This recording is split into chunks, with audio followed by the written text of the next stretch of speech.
CM Chandrababu Naidu అన్నా క్యాంటీన్లు ఏర్పాటు చేసి టీడీపీ వ్యవస్థాపకులు అన్న నందమూరి తారక రామారావు ఆశయాలను సాకారం చేశారని టీడీపీ రాష్ట్ర కార్యదర్శి డాక్టర్ వాసిరెడ్డి యేసుదాసు పేర్కొన్నారు. కాకినాడ రూరల్ స్థానిక రమణయ్యపేట మార్కెట్ వద్ద నూతనంగా పునః ప్రారంభించిన అన్నా క్యాంటీన్ను టీడీపీ రాష్ట్ర కార్యదర్శి యేసుదాసు, టీడీపీ రాష్ట్ర ఆరోగ్య విభాగ కార్యనిర్వాహక కార్యదర్శి పాయికరావుపేట నియోజకవర్గ పరిశీలకులు డాక్టర్ చప్పిడి వెంకటేశ్వరరావు పర్యవేక్షించి పేదలకు అన్నదానం చేయడం జరిగింది.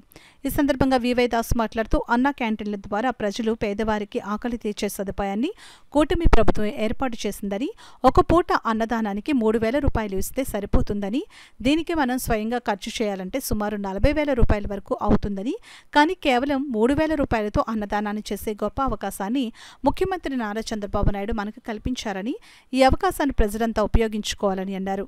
డాక్టర్ చప్పిడి మాట్లాడుతూ తెలుగుదేశం పార్టీ స్థాపించినప్పుడు నుంచి పేదవాడి పక్షాన పోరాడుతూ పేదవారి ఆకలి తీర్చే విధంగా ఆనాడు స్వర్గీయ నందమూరి తారక రామారావు 2 రూపాయలకే కిలో బియ్యం వంటి పథకం తీసుకురాగా ముఖ్యమంత్రి నారా చంద్రబాబు నాయుడు ఎంతో ప్రతిష్టాత్మకంగా పేదవాడి ఆకలి తీర్చాలనే ఉద్దేశంతో 5 రూపాయలకే భోజన పథకం ప్రవేశపెట్టడం జరిగిందని, కానీ వైసీపీ ప్రభుత్వం అధికారంలోకి వచ్చిన తర్వాత జగన్ కక్షపూరిత ధోరణితో అన్నా క్యాంటీన్లను మూసివేయడంతో పేదవారి పొట్ట మీద కొట్టారని, ఎన్నికలకు ముందు చంద్రబాబు నాయుడు ఇచ్చిన మాట తప్పకుండా కూటమి ప్రభుత్వం అధికారంలోకి వచ్చిన వెంటనే ఈ పథకం మళ్లీ అమలు చేయడం పేదవారి పాలిట ఒక వరమని అన్నారు. ఈ కార్యక్రమంలో కాకినాడ రూరల్ మండలం అధ్యక్షుడు రామదేవ సీతయ్య దొర, కరప మండల అధ్యక్షుడు దేవు వెంకన్న, కట్టా రంగారావు, టీడీపీ జనసేన నాయకులు, కార్యకర్తలు పాల్గొన్నారు.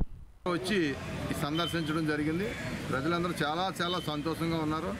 డోనర్స్ కూడా రావచ్చు. ఒక రోజుకి ఒక పూటకే 3,000 రూపాయలు కూపన్స్ అవుతున్నాయి. ఆ 3,000 రూపాయలు ఎవరిస్తే వాళ్ళు ఆ డబ్బులు కూడా ప్రజల దగ్గర పుచ్చుకోకుండా కమిటీ కడతామని చెప్పి సందర్భంగా తెలియజేస్తా ఉన్నాం.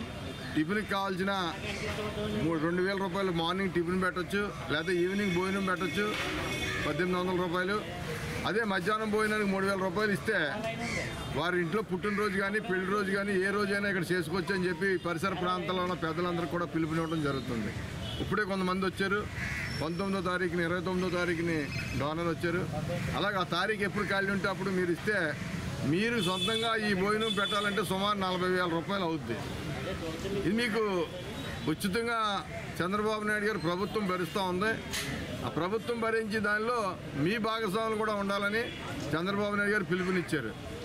మరి అకౌంట్ నెంబర్ కూడా అన్నీ ఉన్నాయి. ఎవరన్నా అన్నా క్యాంటీన్కి సహాయం అందించే వారు కూడా మేము పిలుపునిస్తూ ఉన్నాం. అదేవిధంగా ఈ 2 రకాలు కూడా స్వచ్ఛందంగా ఉపయోగించుకోవచ్చు అని చెప్పి సందర్భంగా తెలియజేస్తూ, పేదవాడు అన్నం తీసేసినోడు జగన్మోహన్ రెడ్డి, పేదవాడికి అన్నం పెట్టింది కూటమి ప్రభుత్వం అని చెప్పి సందర్భంగా తెలియజేస్తాం. నేను సందర్శించడానికి వచ్చాము. అయితే ముఖ్యంగా పేదవాడి ఆకలి తీర్చేది ఎప్పుడు కూడా తెలుగుదేశం ప్రభుత్వమే. తెలుగుదేశం ప్రభుత్వం ఎప్పుడైతే పార్టీ స్థాపించారో అప్పటి నుంచి కూడా కిలో 2 రూపాయల బియ్యం దగ్గర నుంచి ఇప్పుడు 5 రూపాయల భోజనం పథకం వరకు ప్రతిదీ కూడా పేదవాడికి ఆకలి తీర్చే కార్యక్రమమే తెలుగుదేశం ప్రభుత్వం చేస్తుంది. అయితే ముఖ్యంగా ఈరోజు ఇందాక ఎం వెంకటేశ్వర గారు అని చెప్పేసి మనకి రిటైర్డ్ టీఎస్పీ ఎస్ఐగా కూడా చేశారు. 2 టౌన్లో సిఐగా చేశారు. ఆయన 29వ తారీఖుని వారి భార్య జ్ఞాపకార్థం ఇక్కడ అన్నదానం చేయడానికి కూడా ఇక్కడ చెప్పి ఉన్నారు. అయితే ముఖ్యంగా ప్రతి ఒక్కరూ కూడా పెళ్లి రోజులు కానీ పుట్టినరోజులు కానీ ఏమైనా అయినప్పుడు మనం ఇక్కడ మన వంతు భాగస్వామ్యం అయితే చాలా బాగుంటుందని చెప్పేసి ఈ సందర్భంగా తెలియజేస్తున్నాను. ప్రజలందరికీ, కాకినాడ ప్రజలందరికీ ఎక్కడ అన్న క్యాంటీన్ ఉన్నా సరే ప్రభుత్వంతో పాటు మనము భాగస్వాములు అయితే మనకి కూడా అన్నదానం చేసిన తృప్తి ఉంటుంది. కాబట్టి ప్రతి ఒక్కరూ కూడా ఈ కార్యక్రమంలో భాగస్వామ్యం అవ్వాలని చెప్పేసి మరీ కోరుచున్నాను. అలాగే ఫుడ్ కూడా చాలా బాగుంది. ఈరోజే కాదు, నేను మొన్న కూడా వచ్చాను, ఆ రోజు కూడా చాలా బాగుంది. ఎప్పుడు బాగుంటుంది. మేమందరూ పర్యవేక్షిస్తూ ఉంటాము. Thank you.